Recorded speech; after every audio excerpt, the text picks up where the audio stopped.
ইসলামী পথে ডাকে তাবলীগে ইজতেমায়, সকল পথ ছেড়ে আল্লাহর পথে আয়। ইসলামী পথে ডাকে তাবলীগে ইজতেমায়, সকল পথ ছেড়ে আল্লাহর পথে আয়। আসসালামু আলাইকুম। সম্মানিত এলাকাবাসী, পবিত্র কুরআন ও সহিহ হাদিস অনুযায়ী জীবন গঠন এবং শিরক বিদআত মুক্ত সমাজ প্রতিষ্ঠার আহ্বান নিয়ে আহলে হাদিস আন্দোলন বাংলাদেশের উদ্যোগে অনুষ্ঠিত হতে যাচ্ছে 2 দিনব্যাপী 36তম বার্ষিক তাবলীগ ইজতেমা 2026। স্থান রাজশাহী কেন্দ্রীয় বাস টার্মিনাল সংলগ্ন ময়দান, নওদাপাড়া, রাজশাহী। তারিখ 2 ও 3 এপ্রিল 2026, রোজ বৃহস্পতি ও শুক্রবার। উদ্বোধন প্রথম দিন বাদ আসর।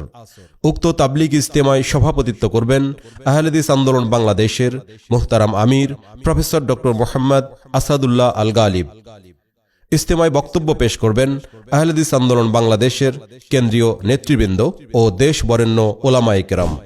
উক্ত তাবলীগ ইজতেমায় আপনারা দলে দলে যোগদান করে ইজতেমাকে সাফল্যমণ্ডিত করুন এবং পবিত্র কোরআন ও সহিহ হাদিসের আলোকে জীবন গঠনের দৃঢ় শপথ গ্রহণ করুন।